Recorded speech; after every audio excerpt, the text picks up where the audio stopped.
সদ্যজাত একটি বাছুরের ওজন 40 কিলোগ্রাম। প্রতি সপ্তাহে এর ওজন 5% হারে বৃদ্ধি পায়। ধরি টি সপ্তাহ পর বাছুরটির ওজন হবে W কিলোগ্রাম। W কি একটি একঘাত সমীকরণ নাকি একটি সূচকীয় সমীকরণ? যদি W একটি একঘাত সমীকরণ হতো তাহলে বাছুরটির ওজন প্রতি সপ্তাহে সমহারে বৃদ্ধি পেত। এখানে বলা আছে প্রতি সপ্তাহ পর ওজন বৃদ্ধি পায়। এখানে আসলে ভরের কথা বলা হয়েছে। প্রতি সপ্তাহ পরে যদি ভর 5 কিলোগ্রাম করে বৃদ্ধি পেত তাহলে এটি একটি একঘাত সমীকরণ হতো, কিন্তু এখানে এটা বলা নেই যে ভর 5 কিলোগ্রাম করে বৃদ্ধি পাবে। এখানে বলা আছে ভর 5% করে বৃদ্ধি পাবে। তাহলে প্রথম সপ্তাহ পর ভর হবে 1.05 গুণ 40 কিলোগ্রাম। পরের সপ্তাহে হবে তার 1.05 গুণ 5% বেশি হবে। এক সপ্তাহ পর আরও 1.05 গুণ, এভাবেই চলতে থাকবে। তাহলে সবশেষে আমরা বলতে পারি বাছুরটির ভর হবে 40 কিলোগ্রাম গুণ 1.05 ঘাত টি। প্রতিবার 5% করে বৃদ্ধি পাচ্ছে। আমরা প্রতিবার 1.05 এর গুণনীয়ক হারে বৃদ্ধি করছি। অন্যভাবে চিন্তা করা যায় যে প্রতিবার শতকরা 105% হারে ভর বৃদ্ধি পাচ্ছে। যেহেতু ভরের এই বৃদ্ধি একটি সংখ্যার গুণনীয়ক হারে বৃদ্ধি পাচ্ছে, নির্দিষ্ট কোনো সংখ্যার গুণফল হিসেবে নয়, সেহেতু এটি একটি সূচকীয় সমীকরণ।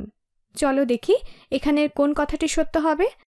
এই সমীকরণ একঘাত সমীকরণ না, এটি একটি সূচকীয় সমীকরণ, কারণ টি এর মান একবার বৃদ্ধির সাথে সাথে W এর মান 5 এর গুণনীয়ক হিসেবে বৃদ্ধি পায়। না, এটিও সঠিক নয়। 5% হারে বৃদ্ধির মানে হলো বর্তমান ভর পূর্বের ভরের 1.05 গুণ। তার মানে আসলে এটি একটি সূচকীয় সমীকরণ, কারণ W এর মান 1.05 এর গুণনীয়ক হারে বৃদ্ধি পায় যখন টি এর মান 1 বৃদ্ধি পায়।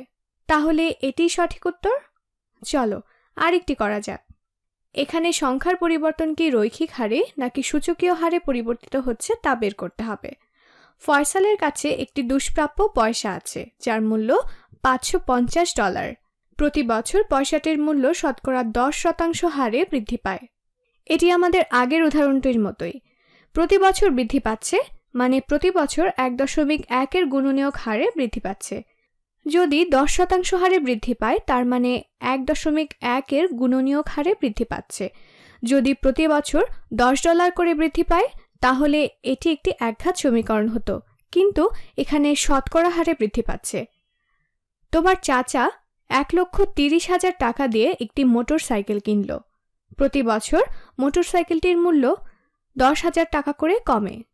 এখানে আমরা কোনো সংখ্যার গুণনীয়ক নিয়ে কাজ করছি না, আমরা একটি নির্দিষ্ট হারে দাম কমাচ্ছি। 1 বছর পরে দাম হবে 1,20,000, 2 বছর পরে দাম হবে 11,000। তার মানে এটি অবশ্যই একটি রৈখিক হারে পরিবর্তন। সুন্দরবনে প্রতি 5 বছরে 3 এর গুণনীয়ক হারে হরিণের সংখ্যা কমে। তার মানে প্রতি 5 বছরে 3 এর গুণনীয়ক হার। এখানে এটা বলেনি যে প্রতি 5 বছরে 3টি করে হরিণ বৃদ্ধি পাবে। আমরা প্রতি 5 বছরের জন্য 3 দিয়ে গুণ করব।